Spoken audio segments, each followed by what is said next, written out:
When food was scarce and every ingredient mattered, farmhouse families mastered the art of survival cooking, turning simple pantry staples into meals that nourished generations. These 25 forgotten recipes kept them going. Let's bring them back. So today, we're going to start off with pickled watermelon rind. This became a popular recipe throughout much of the southern parts of America and their farm kitchens because it was a way for people to cut down on what they were wasting and also preserve some food at the same time. Watermelons were already something people were growing abundantly throughout the South, and since a lot of farm families were often planting and harvesting really large quantities, they thought they couldn't let any of that hard-earned harvest go to waste, so they would use up every last watermelon they could no matter how. Still, a watermelon is a daunting fruit to binge-eat your way through, and pickling the rinds is the solution. It turns the fruit into something that was about to be thrown away into this sweet, delicious dessert that can even be enjoyed after watermelon season is totally over. During the Depression, it helped people stay hydrated as best as they could. Egg gravy was more or less a similar story. It had been common throughout many farmhouse kitchens for being one of the most reliable breakfast recipes, especially in the Appalachian regions and the South. Fresh eggs were even more abundant than meat used to be thanks to everyone having chickens.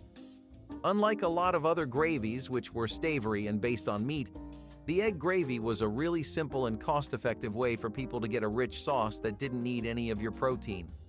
It was something that people would pour over cornbread most of the time, or have with like fried potatoes or something.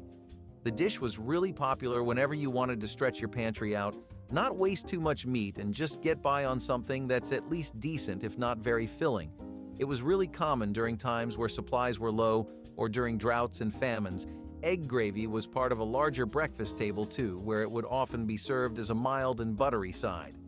In terms of taste, besides just being buttery, you can also expect this to really have a nice custard-like texture depending on how thoroughly the eggs get beaten. Chow-chow relish, on the other hand, was a kind of pickled vegetable relish that had originated from a different blend of inspirations and influences. Among those, you could count Southern traditions, Appalachian flavors, and Pennsylvania Dutch preferences. In the last region, a sweeter and more tart-like flavor was preferred. It was a way for people to help keep their end-of-season crops nice, safe, and preserved, especially before the first days of winter would start to hit. In the South, most people preferred their chow-chow as a topping for cornbread and beans instead of anything else. But if you kept on heading towards Texas, you would encounter a lot of chow-chow relishes that were much more on the spicier side. This was a meal often being served with things like pinto beans, black-eyed peas, and other bright and tangy dishes, so that it could contrast nicely with them. Chow-chow was typically always made using finely chopped vegetables like bell peppers, onions, corn, shredded green tomatoes, and different kinds of beans. It would be stored in a vinegar brine with sugar, turmeric, celery seed, and some mustard seed, and this would be canned and used throughout the winter. Pretty convenient, right? Salt pork beans were something that we actually got over from New England and was a big part of Midwestern farm cooking. It's something you could say is really tied to both colonial influence on American eating practices and habits and also farmhouse culture, which was largely shaped by how economical a recipe could be. Salt pork would be cured instead of being smoked, and it was one of the most common forms of meat you would ever find in regions with lots of farm homes.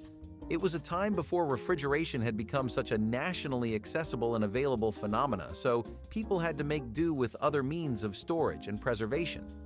This dish was started with dried beans, which had to be soaked overnight, and a piece of salt pork would be added to the pot. Then, molasses or brown sugar would be thrown in, and you had stark differences between the New England way of doing this, where a lot of Europeans were actually living, and the Southern style of doing this. See, in New England, people would oversweeten it with molasses and slow bake it in these earthenware pots, and that's a lot more similar to a version of this dish known as Boston baked beans. In the South, it was actually made over stovetops with more peppers and less sweets, and in the Midwest, molasses may not even have been a part of the picture because most people were actually using maple syrup.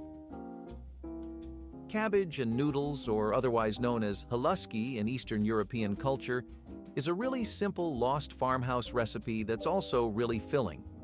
It was a dish that was first brought over to America by a lot of immigrants who had begun to come in from Poland and Slovakia. It beamed such a common recipe in farmhouse kitchens and regions with a lot of farmsteads because of the influence of Pennsylvania, where a lot of Eastern European immigrants had found community.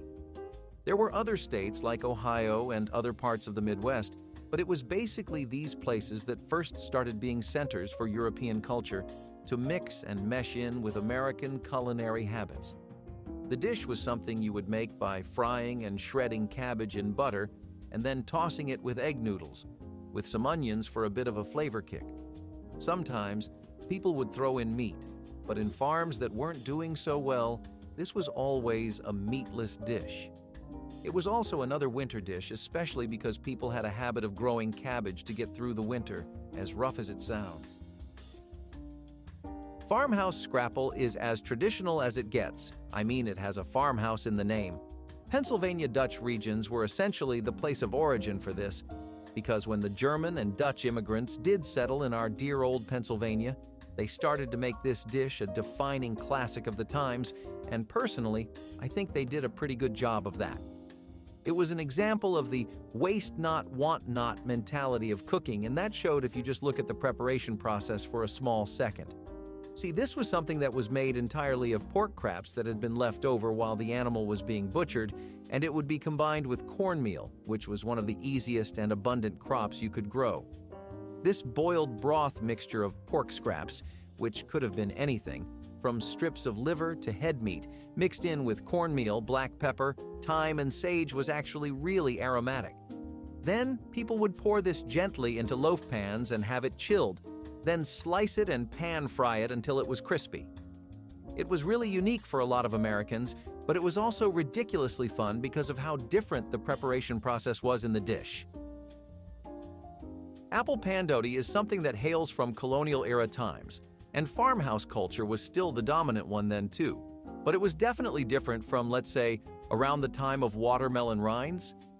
It was a really practical way to use up fall apple harvests, which were basically just a part of the entire culture of not wasting even a grain of wheat.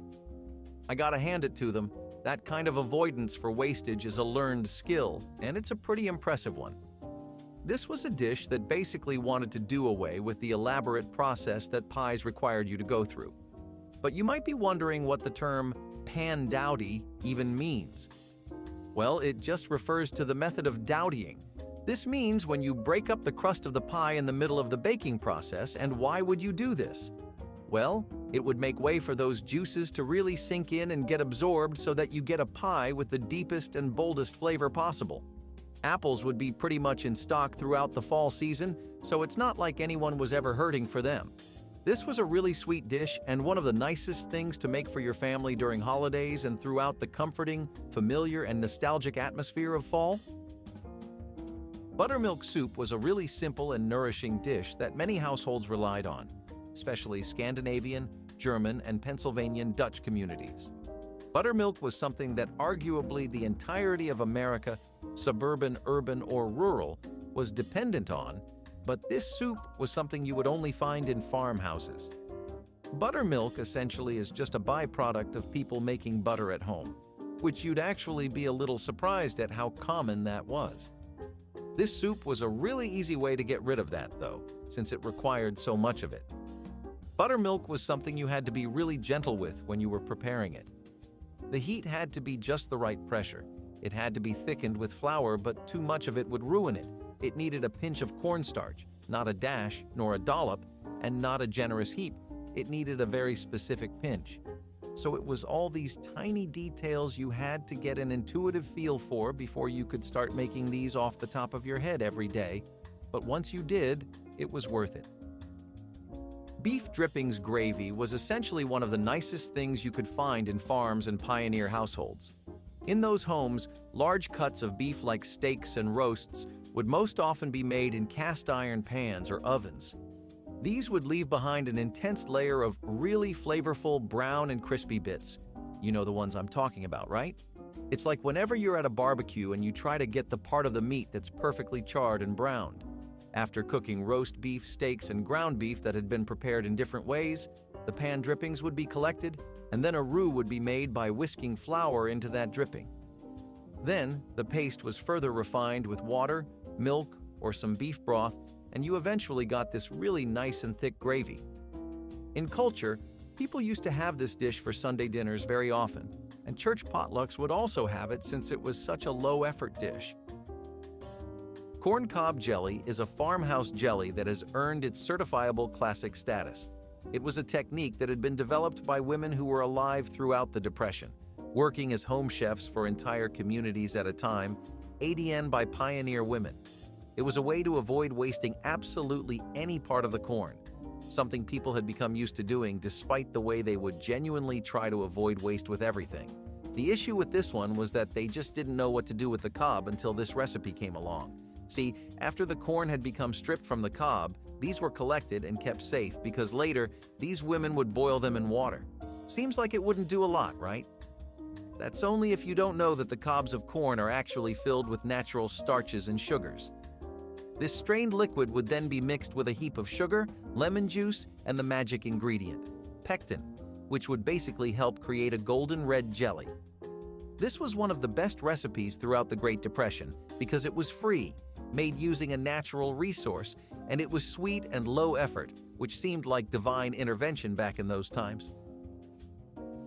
Gooseberry Fool was something that was considered a colonial-era dessert with a lot of roots in English and German cooking. It was something that was first brought over to America by the very first wave of settlers. See, a thing about gooseberries is that they seem to love the cold, so they really did well in the Appalachian foothills and the generally cooler New England climate. They were one of the first available fruits because they would pop up ready to eat towards late spring and early summer, and in times where sugar was a luxury, especially the colonial area, tart fruits like these gooseberries were honestly a lifesaver. Fresh gooseberries were the most commonly eaten ones, but stewing them with sugar made a jam-like consistency that was really wonderful. Folding it into whipped cream or a custard-esque mixture with some brandy would net you a gooseberry fool, and it was an elegant dessert that was really popular because of how little it used and how much it got in return. Oatmeal meatloaf was essentially one of the most popular farm kitchen recipes during the early 20th century, particularly in the Appalachian region where oats were not only widely available but deeply beloved. Now I know you're going to stop and think how you can ever concoct a meatloaf out of oatmeal and why you would even feel the unholy impulse to do so. Basically, this dish was something that people made when they really had nothing else to eat, and trust me, they weren't making it with excitement. You'll get the impulse, but you're right. It was a hard bite to swallow. The combination of ground beef and pork with rolled oats instead of traditional breadcrumbs was just a sensory and textural no-no for a lot of people, and while the milk and broth helped to soften the days whilst keeping the meatloaf moisturized, it would really not help that much.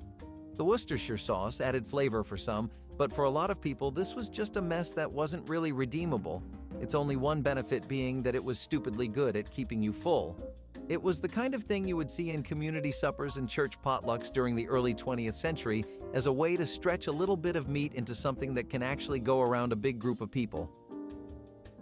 The last thing you would want for your breakfast is for it to be bitter, but sour milk pancakes actually happen to be exactly that. They were this really practical, everyday dish that quickly began to take over a lot of farmhouse kitchens, especially before refrigeration had become a widespread, dependable, and reliable source of preservation for a lot of people.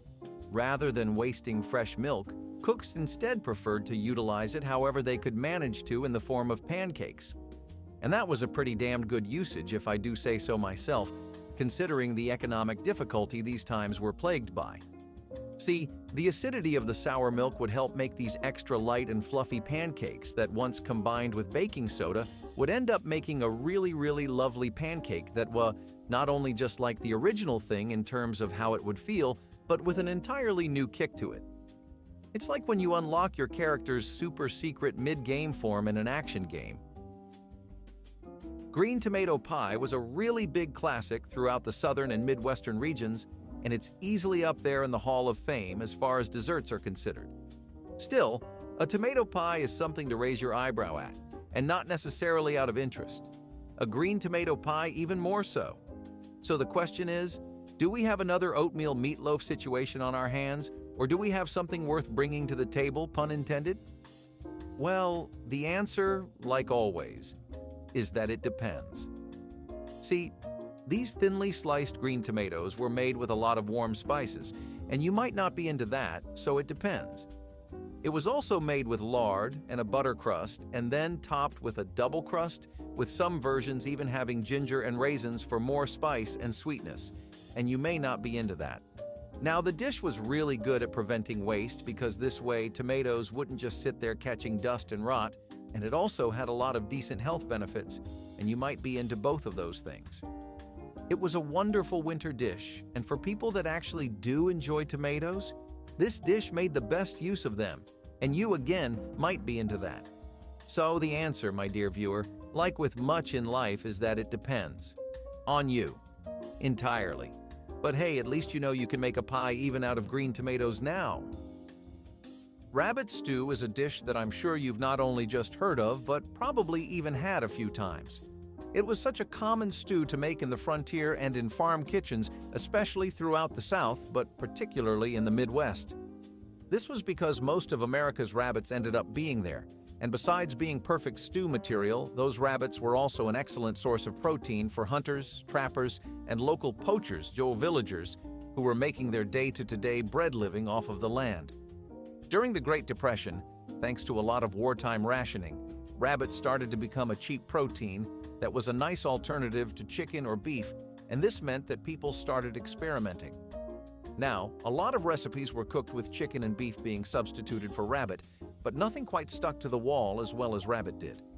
Dressed rabbit was joined and browned in bacon drippings or lard before it could be thrown into the stew, and vegetables like onions, carrots, potatoes, and celery were added so that you'd get a more filling meal. The stew was then simmered with different kinds of robots, herbs, and sometimes wine if you really wanted to feel like you were eating rich. Cottage cheese pie is this really European-style farmhouse dessert that got particularly famous and well-received in Pennsylvania Dutch communities where there were large concentrations of German populations. It was also something that, despite having no cultural attachments to the dish, got really popular in Scandinavian communities. Thanks to the flavor, I guess. It seems like it doesn't matter whether something's new or old. If it really hits the spot, it transcends all kinds of social barriers. And I think there's some comfort in food like that. Anyway, before refrigeration became such a thing, farmers basically made fresh cottage cheese from any surplus milk they had, and obviously the next thing you'd want to do is begin the process of pie baking. This was a way for people to make a really nice custard-like dessert that was kind of similar to cheesecake. The dish had a lot of cultural significance for the Pennsylvania Dutch, at least because of how it reminded them of the flavors they had back home. It was also made using traditional European cheese-making techniques, which were being taught to people like American citizens who had never left the country. It was such a practical way to make use of excess amounts of dairy that gatekeeping it really didn't make sense or benefit anyone. Corn fritters are a deeply serious matter for a lot of different communities in America, thanks to how they have roots in Native American, Southern, and Midwestern cooking. Now, those are just three different terms, but when you think about how much land and how many different kinds of people that really covers, it's astounding that they ever got this popular. They were something that became a farmhouse favorite mostly because of how easy it was to grow corn. So think of it like that one cigarette that only gets sales because it's cheap.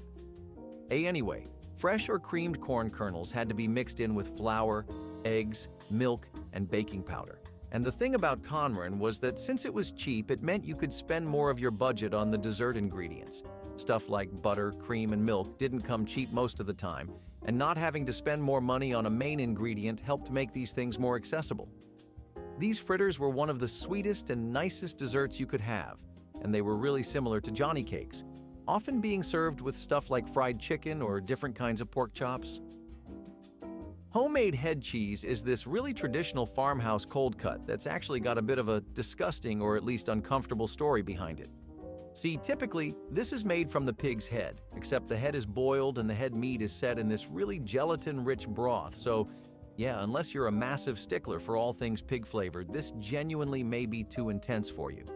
It wasn't for a lot of German and French people though, but hey, different strokes for different folks. Not everyone could appreciate the extra gamey flavor of the homemade head cheese, and funnily enough, despite having cheese in the name, the dish actually had no cheese at all whatsoever. I'm not really sure why they ever even called it that to begin with, honestly, but what can you do? What I'm not sure about either is why butchering an entire hog was a family tradition in Pennsylvania Dutch and Midwestern kitchens. I mean, who thinks about father-son bonding time and decides to go out and split a hog's skull in two? Turnip hash was just really lovely all around because it was this super humble and hearty dish that got extremely popular in New England, Midwestern areas, and farmsteads and Appalachian communities.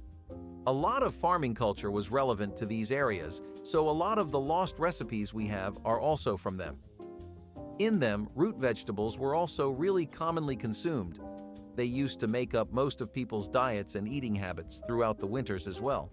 Funnily enough, when people think of top American crops and vegetables, it's always corn at number 1 and potatoes at number 2, but long before potatoes established their dominance over the American masses, turnips actually used to be a staple crop.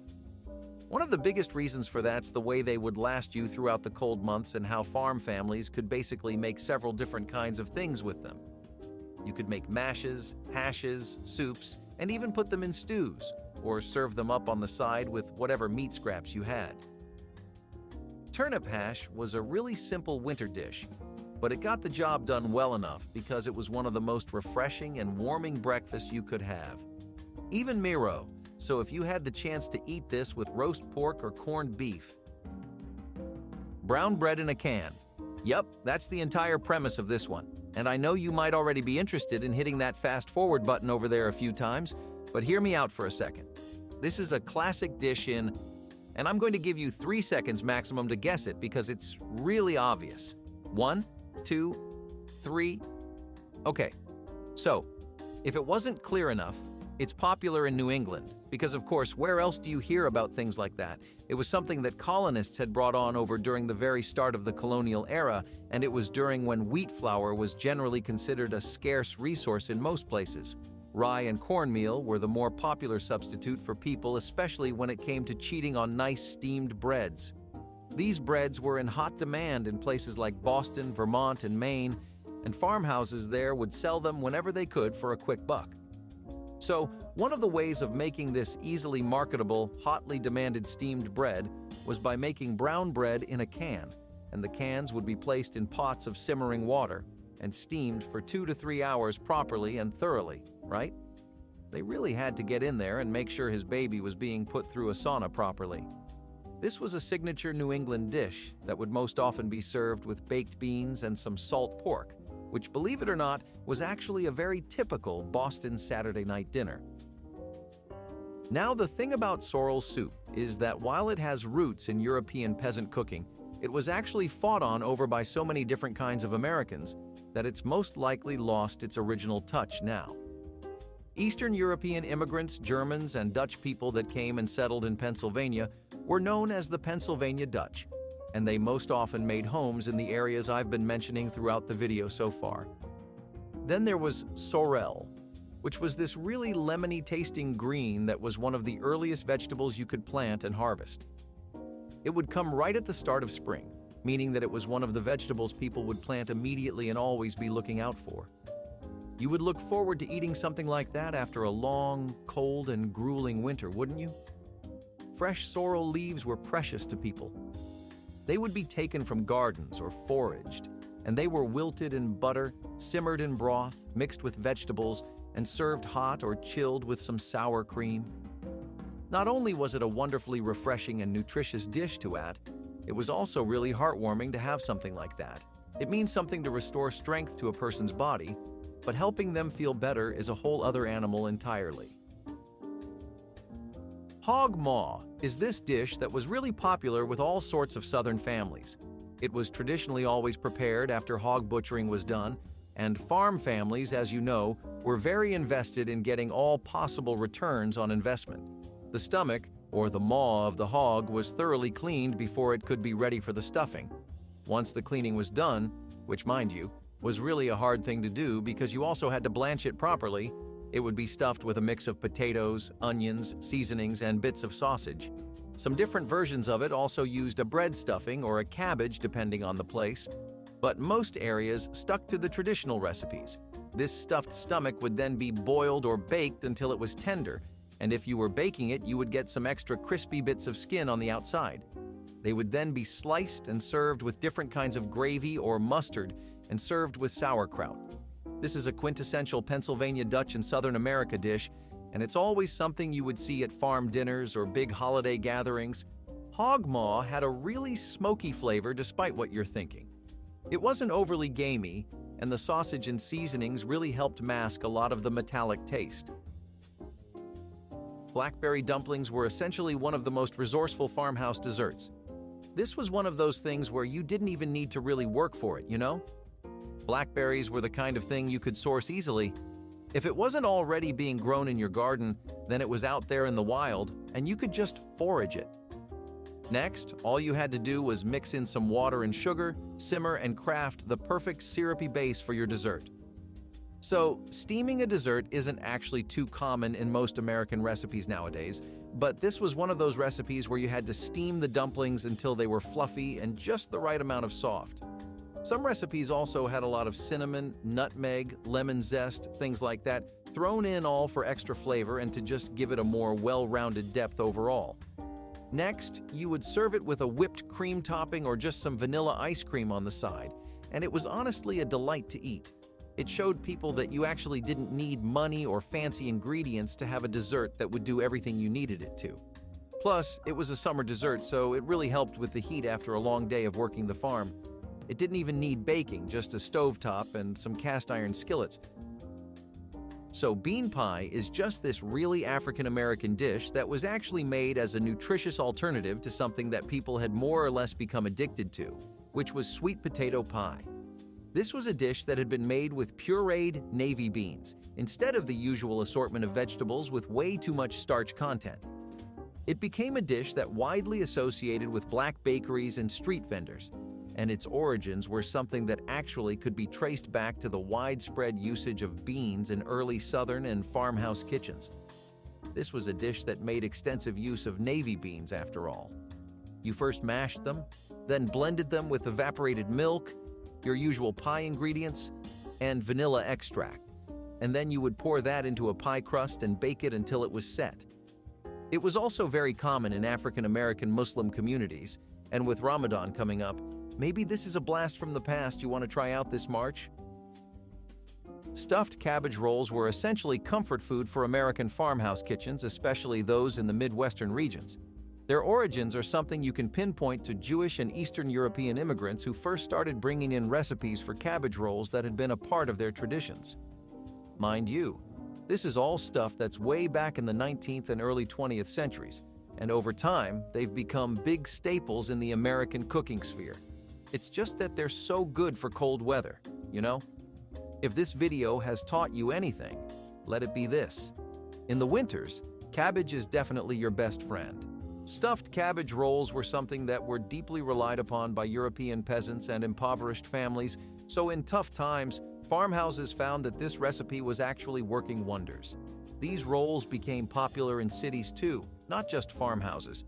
Pittsburgh, Cleveland, and Chicago were all places where the European cabbage craze continued captivating consistently. It's like suddenly everyone was a cabbage roll fan. Each community had its own way of making the dish too, like with Polish people you had a bit more creamy elements, with German people you had a bit more spice. The basic concept was the same though, and that's why I guess it was something people could enjoy no matter where they were. A name you might not hear very often in the cooking world, as far as French cuisine is concerned at least, is Marie-Antoine Carême, but you can thank her for some amazing dishes such as the vol au vent. This is actually something that got so popularized in American cookbooks in the mid-20th century. In the 1970s, when a national interest in foreign cooking really started popping off in America, there were a lot of trends centered around haute cuisine, and especially things you would find in premium French restaurants. In French-American communities, a vol au vent was a typical Saturday lunch that you would find being served up by your grandmother. Marie-Antoine Carême is a legendary French chef, and a reason she got that acclaim was because she managed to make up dishes that would suit the average household. vol au vent is actually not really something you'd find at a five-star restaurant or on the upper end of what your wallet could afford. Most people would treat this like a party meal, something to serve at cocktail parties or New Year's ones. It was just puff pastry filled in with chicken, mushrooms, and creamy sauces, but it blended all of those together to make a really warm and earthy taste, which makes it perfectly suited to something you'd associate with your grandma's table. Let's kick things off with a classic Depression-era stew. Now, this wasn't your fancy beef stew. It was more like a throw-everything-in-the-pot kind of deal. We're talking potatoes, carrots, onions, and maybe some barley if you were lucky. And the meat? Well, if you had any, great. If not, no worries. It's also known as mulligan stew or hobo stew and was originally created by American hobos in camps in the early 1900s. During the Great Depression, homeless men would sleep in a hobo jungle. Traditionally, the jungle would have a large campfire and a pot into which each person would put a portion of their food to create a shared dish that was, hopefully, more tasteful and varied than his original portion. It made you feel like you were getting a real meal, even if it was mostly broth. Yeah, the next time you need to clean out your fridge, channel your inner 1930s chef and whip up some Depression-era stew. You might just find a new favorite comfort food. Let's take a look at them. So braised beef tongue might be something you are not used to hearing, and the idea of beef tongue in general might be icky to some. Still, keep your minds open because the people back then definitely had to, and what they found out was that it is not so bad. Maybe you might be in for a culinary shakeup too? Either way, braised beef tongue was quite a popular dish that would typically be served in a casserole-like manner during World War II. Due to the war, it was very difficult for families to acquire the meats they were typically used to having, and beef tongue was rubbery and tough, but it was the best they could get. Braising it made for a softer bite and a lot of flavor, so you had all your protein and nutrition needs ticked off cheap and easy. That was a lot more than you could expect during wartime. Boiled cactus pads, or as they're also called, nopales. In the days when the pantry was bare and the garden was dust, people turned to the desert for dinner. To think that someone looked at a prickly cactus and thought, "Yep, let's eat that." Necessity is the mother of invention, and nopales proved to be surprisingly edible and nutritious. The pads were stripped of their needles, carefully and boiled until tender, and had a tangy, almost lemony taste. They would chop them up, season them with whatever spices they had left, and serve them as a side dish. They were even thrown into stews, where their slimy texture acted as a natural thickener. It wasn't anyone's first choice, but when it came to survival, boiled cactus was a blessing in disguise. Fast forward to today, and nopales are a delicacy in Mexican cuisine. During the Dust Bowl, they weren't about taste, they were about survival.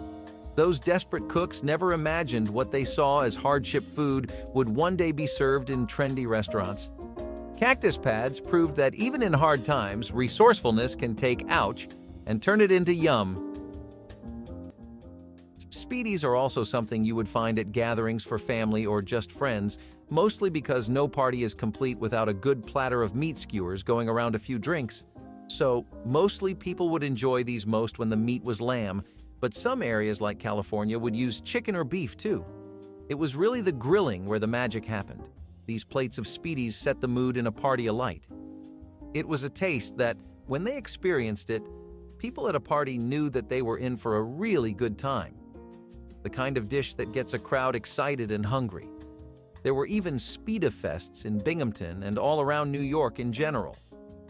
It was a part of the local culture that no big celebration was really complete without. The reason it got popular wasn't just because of a regional preference in New York, though. The dish was bold, tangy, and citrusy, and it could double as an amazing sandwich, too. You would find these in street stalls throughout New York, as well as at homes, but nowadays the dish has faded away into irrelevance. Next up is the infamous garbage plate. Before you start raising eyebrows because of the name of this one, just hear me out. So this was basically a mishmash of whatever was on hand. Imagine a plate filled to the brim with macaroni salad, home fries, baked beans, and some kind of protein like sausage or ground beef. And don't forget the toppings: chili, onions, mustard, and your choice of hot sauce or ketchup. Sounds appetizing, right? The garbage plate originated in 1918, the garbage plate, and became the signature dish of Rochester. If you missed out on it, don't fret, because it's still served by numerous restaurants under names such as Rochester Plate, Trash Plate, or Simply Plate. This meal was a classic when wallets were tight back in the day and there weren't many gourmet options on hand. Plus, it had all the carbs and fats you needed to keep going through tough times, and the kids loved it. What's not to love about fries and macaroni? This dish is a classic example of don't judge a book by its cover, or in this case, by its name. Roosevelt Coffee was a beverage that people both created and drank much more out of necessity than commonly shared caffeine preferences or a newly acquired taste. People needed to make their coffee rations last as long as possible, and one trick they found out that greatly extended the duration of a batch was to reuse grounds. With the US already rationing coffee to a pound per household every 5 weeks, things were rough. The end product was a thin and watery drink that tasted close enough to a fresh cup while taking the real worries of spending more than they were able to on coffee off of people's shoulders. Honestly, it was not that bad either, and it was named Roosevelt Coffee in honor of the president if you wanted some historical trivia to spice the drink up further. If you ever find yourself not being able to get some fresh grounds, maybe try making a batch of this and see how you find it. You may be just as surprised as Americans back then with each sip. If you are considering giving up Starbucks as a hardship, just try making your coffee out of these plants. Dandelion coffee came into existence during the Dust Bowl when people could not afford coffee beans and other products. That's right, those yellow flowers that appear on your lawn in spring and are so annoying once provided the means to satisfy caffeine cravings at the survival level. For it, people would uproot dandelions, bake the roots until they were black and toasty, and then pulverize them into a brew. There was no sugar or cream, just the natural taste of roasted roots. It was not as strong as real coffee, but it provided people with something warm to drink in the mornings when they were unsure about the future. Moreover, dandelions were free and easily available, no need to go to Starbucks. To the chagrin of dandelion coffee, it is now considered a health drink. Rich in antioxidants, it is believed to have liver benefits and can be found at health food stores for a hefty price. It was not about the latest fad diet or the newest way to live a healthier lifestyle. It was about not going insane without your cup of coffee in the morning. I can't help but wonder how the farmers of Dust Bowl must have been feeling sipping on this dandelion brew and hoping for a better tomorrow and a decent cup of coffee. Now it is a retro chic beverage, while back then, dandelion coffee was a means of getting back to the normal, even if the normal tasted like the grass one mows. I don't need to tell you about how much America and the West in general love rice pudding. It's been something that's helped rural and urban populations get through some disastrously tough times, as well as a warm memory from childhood for a lot of people. One variation of the classic rice pudding was a Swedish rice ring, which would mostly be served at Christmas or a family get-together, but it eventually extended into daily use too. The dish first started off as something you'd only find in Scandinavian communities, and they'd really make heaps of the stuff. Enough to go around a big family of 6 or 8 with a bowl for each, and it makes sense too since it was made using some pretty average ingredients. Stuff like rice, milk, and cream were all you needed to get a Swedish rice ring going. The way it differed from normal rice pudding is in how the dish was originally always made with some kind of spice and topped with fruit or served alongside jam. Later on, when it expanded past the Scandinavian locale and got adopted into widespread use, people started using nutmeg and cinnamon as well. Some scant cookbooks might still recall the dish and the times where it was a great comfort meal, but a lot of the new ones don't really remember it anymore. Okay, this one is a bit of a curveball. Cold milk soup? But hey, desperate times call for desperate measures. Cold milk soup was a Depression-era staple, and it's exactly what it sounds like. This dish has Amish origins and was one of the most popular meals back in the day. It was also pretty simple to whip up. Take some milk, mix in sliced bananas, a bit of sugar, and sometimes even bread or other fruits. And there you have it, cold milk soup. It might not sound like much, but for many families, this was a quick and easy way to get some calories and nutrients, especially when fresh ingredients were hard to come by. The bananas added some natural sweetness, while the milk provided protein and fat. It was a simple, no-cook meal that could be thrown together in minutes and was perfect for those hot summer days when turning on the stove was the last thing you wanted to do. Eggless sponge cakes might be a concept that you cannot imagine or wrap your head around today, but back then, a lot of people skipped the eggs entirely. What people used instead were margarine, sugar, and syrups to get the same vibe.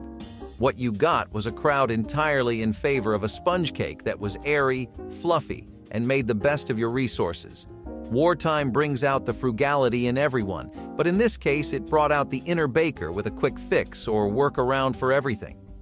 If you did not have ingredients or could not spare them, then you did not have to worry. You could still enjoy a yummy dessert with your family, and this is a testament to human creativity and how even the bleakest of situations can never kill your sweet tooth. Forget the meat aisle. What do you do when there's no meat? You make mock sausage. As you might have guessed, there was not exactly an abundance of food during the Dust Bowl era, so people started to experiment. The mock sausage was a mashup of anything remotely sausage adjacent: meals, flour, grains, breads, spices, and perhaps a little oil if you were fortunate. To make it, you would combine these simple ingredients into a paste, form it into patties similar to sausage, and then fry. The result? A breakfast sausage knockoff of sorts. But come on, nobody was ever deceived here. Nevertheless, the spices did their job, and in the worst of circumstances, one must do the worst of things. They ate mock sausage with whatever was available: bread, beans, or boiled greens, and it was a regular part of survival food. The mock sausage was not only about feeding people, but also about maintaining everyday life's appearance. It provided families an opportunity to consume something that at least resembled something they used to know. What is even more astonishing is how these recipes sustained spirits, and how it is possible for flavor not to disappear even when the ingredients have. Today, mock sausage is quite popular in the vegan and vegetarian community. But back then, it was about making a meal out of every single grain you had and ensuring that it was filling. This is what you can say about making the impossible possible. You hear the name Rumaki and you might start thinking about some pretty exotic dishes, but it's actually more of a humble appetizer that picks a few flavors and does them really, really well. It was also made at Trader Vic's, a Polynesian-style restaurant right here in Uncle Sam's USA, which I'm sure you didn't see coming either. I wouldn't blame you for thinking it's exotic, since at tiki parties it was definitely considered that, and when tiki culture as a whole started erupting into the mainstream of American eating, it was still sought after, with just as much interest. The dish itself also makes use of some things that aren't familiar, and some that are, like chicken livers, water chestnuts, and bacon. It was a really good hors d'oeuvre that boomed in popularity after the World War II era, though you'd be pretty stumped if you tried to go out and look for it today. Still, it's kind of sad we can't go out to parties and experience chestnuts and crispy bacon anymore, wouldn't you agree? Or is tiki cooking not really up your alley? Prune pudding. Sounds delicious, right? Nothing unusual about this one. It was a classic hit. Prunes were a popular choice during the Depression because they were cheap, stored well, and were, well, let's just say, effective. Many prominent figures during the 1930s ate frugally, just as most Americans did during the Great Depression. To promote the support of frugal and thrifty eating, Eleanor Roosevelt served prune pudding at formal White House functions. And that's how prunes became all the rage. The fruit was cooked until soft, mashed up, mixed with water and sugar, and a bit of flour or cornstarch to thicken it up. This dessert might not win any beauty contests, but it was a sweet treat that many families enjoyed. Prunes are not the most, luxurious of items out there. I'm sure you pass by prunes in the grocery store without even glancing at them, but they were a lifesaver for our taste buds back in the day. You know what that calls for? A place for them in your cart next time you go grocery shopping. By now, you must be getting an idea of how many basic things really slipped out of people's hands, including once common delicacies like sour cream. People found a good replacement that met them halfway for more or less the same experience in potato flour sour cream, which used potato flour and sugar to copy the essential taste of sour cream. It came pretty close too, if we do say so ourselves. You do not have to hear it from us though, just search this classic World War II recipe up and you will find many references dating back to this era about the recipe. This would later go on to inspire dishes like sour cream potato rolls in more stable times, and folks still kept the recipe in rotation. If life hands you corn cobs, make jelly. This creation of the Dust Bowl is the best example of use it or else it will be used on you. Indeed, in the old days when food was hard to come by, one could not even discard corn cobs. Yes, the very same cobs that you discarded in the bin today were used to make a sweet golden jelly that was related to honey in taste. The process was simple. Take the cobs, boil them to get the corn starchy goodness, add sugar and pectin, and you have corn cob jelly. It was inexpensive, convenient, and could be slathered on the constant companion of the Depression: bread. The taste? Light and sweet with a very subtle corn taste. And let's face it, when you are living off of crumbs, any type of jelly is a treat. Corn cob jelly may not sound like a dish that could be eaten today, but during that period, it was the best invention to solve a real issue. Everyone wanted to get as much use out of every kernel of corn as was humanly possible, figuratively and literally. Now it is a recipe that one might find in a rustic fare or a book of curious recipes, but in the past, it was a true example of people's creativity. At the very least, corn cob jelly makes us remember that life is a little sweeter when it's as corny as it is sweet. Green tomato pie is something that'll have you running back for seconds. First off, you gotta hand it to whoever made this dish for their ingenuity. It's not every day you get a banger of a dish that actually is centered around making the green tomato shine out of everything else. But Southern home cooking will do that for you. Charlotte's green tomato pie in particular makes use of some typical Southern spices like cinnamon and nutmeg and unripened green tomatoes, and has you making a pie that'll rival even the best apple ones you could find at bakeries. Green tomatoes have an especially great harvest during the fall, so that's when this dish would see the most mileage. You would find houses all over the South constantly making green tomato pies, and this specific pie is an example of how you don't need anything fancy to create something that can get everyone at the table. You know what's even funnier? This dish is one of the best things to come out of mock cooking because it was made to imitate mock apple pie and mincemeat pies. An imitation of an imitation ends up giving us something that was a big part of Southern culture. Who would have thought? Okay, this next one sounds like some kind of alien food, but Milkorno was a Depression-era kitchen miracle. It was a government-invented mixture of cornmeal and dried milk powder, designed to be a cheap and nutritious substitute for more expensive foods.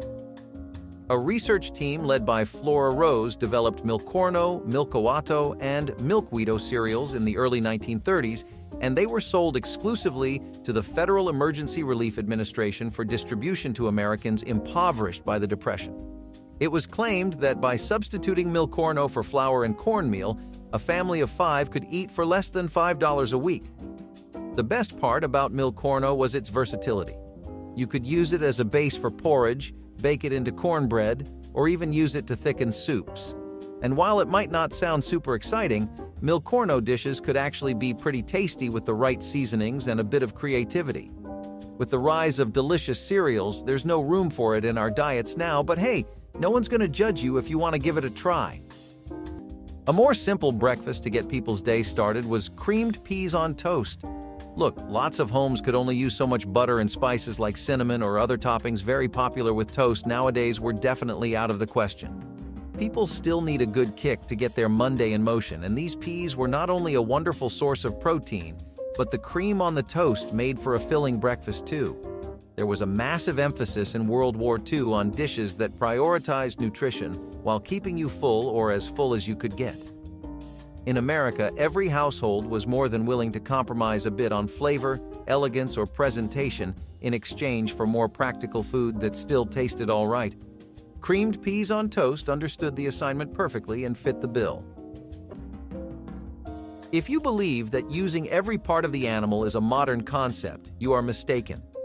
Dust Bowl families were not sparing any part of the pig, including the snout.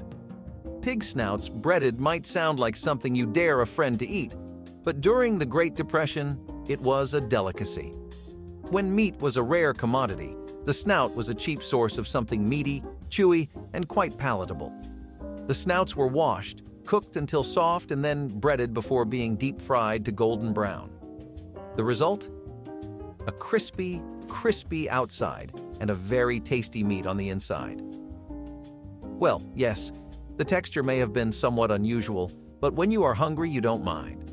Real quick, if you're loving this content as much as we loved making it, hit subscribe to stay connected and help us reach even more amazing folks like you. To Dust Bowl families, pig snouts breaded were not just edibles, but a way to pay tribute to every pound of what little they had. No part was wasted, while such meals ensured that scarcity became resourcefulness. Nowadays, breaded pig snouts can be found only in some culinary forums, but they are a vivid example of how people tried to feed themselves when there were no chips, but snouts. Would I try it? To put it in perspective, if my grandma was to prepare it with a wink and a smile, I'd be willing to take a bite. Indeed, when you survive, you become brave and perhaps a little curious. But would you try it?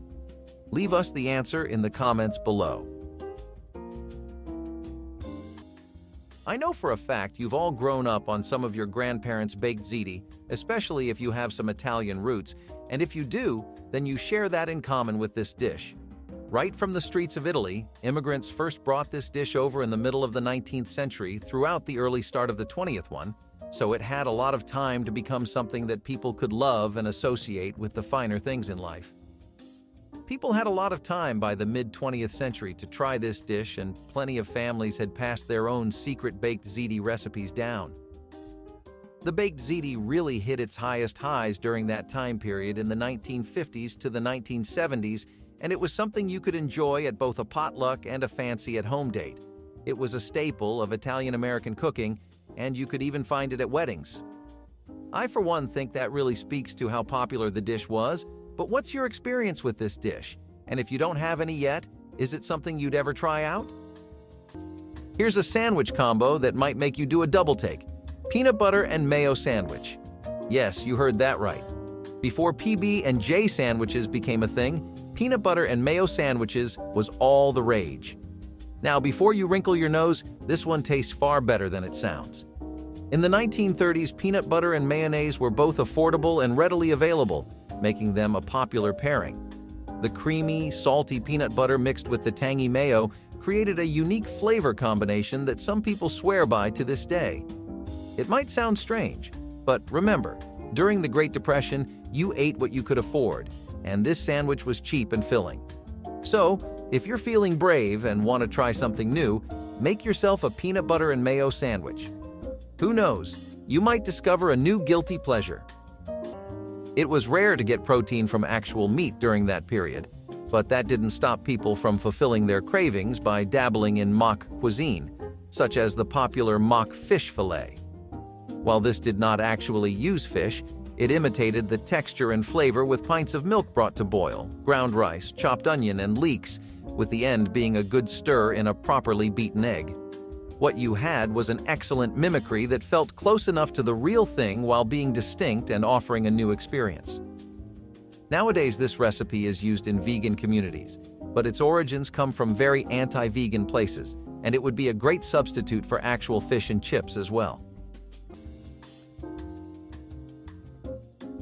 When life hands you a cow but almost nothing else, you cook the cow's brains. Fried cow brains, or calf's brains, if you want to sound a bit more gourmet, was a Dust Bowl specialty not because people wanted to eat it, but because they had to. They were not fastidious in the past. When you had to fight for your life, you ate everything that was on the animal. Now, I know that fried cow brains may sound like something that shouldn't even be considered food, let alone something that might be considered delicious. For this dish, brains were washed in water or milk, dredged in flour, and fried until brown and crispy. Consider them as the first-generation chicken nuggets. if chicken nuggets had a soft core and came with a helping of angst. The flavor? It was mild, almost buttery, and that was the reason why nobody fled from the dish when somebody served it. Cow brains fried were dense in nutrients, especially protein, and thus a good meal during famine. While nowadays people might shudder at the thought of consuming brains, in the past, it was simply Tuesday's supper. And hey, if you put some gravy on top, it might just seem like you're eating gourmet food. Now here's something that started out in the bleakest of times but quickly became a sensation throughout America even after the Great Depression ended. You can't ever beat a fried bologna sandwich. I don't care what uptown neighborhood and what fancy restaurant you've been to. Something about that mix of bologna with cheese, mayo, and sometimes even bacon and sausages is unbeatable. It was something that was incredibly beloved by the public right after the Second World War ended, and the Midwest in particular couldn't really ever get enough of it.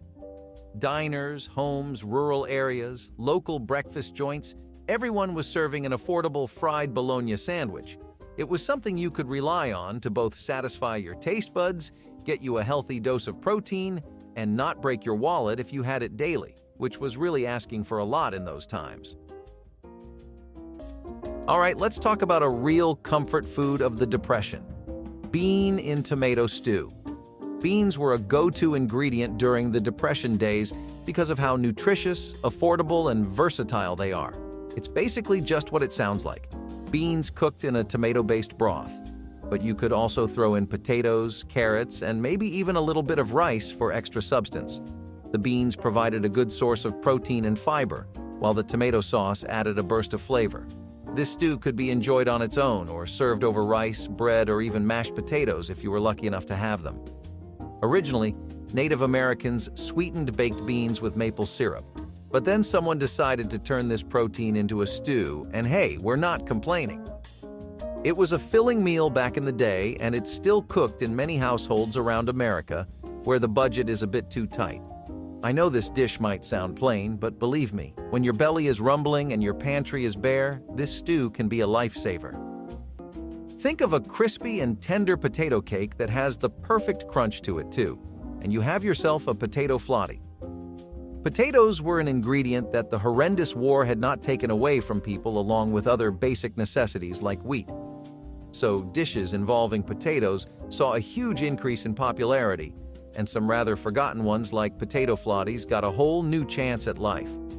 Originally, it is popularly believed that canal workers came up with this oldie but goldie dish when they would cook grated potatoes over fires until they were golden brown. Whether they did invent the dish or not, it definitely was a comfort food for masses everywhere, and we can easily see why too. Considered classic 40s junk food, we would love to try a good authentic potato flotty today. Yes, you heard it here first, Skunk Stew. Even when the Dust Bowl left dinner plates empty, people were not the only ones who could not escape being eaten. Not even skunks. Now, before you start gagging, let me explain. Skunks were not the preferred source of protein, but when the resources were scarce, the farmers made do with whatever they could hunt down. Cooking skunk stew was not for the faint-hearted. First, you had to, de-skunk the skunk. It was mandatory to have the scent glands removed unless one wanted the house cleared faster than a tornado. After washing, it was cooked with what vegetables and spices were available.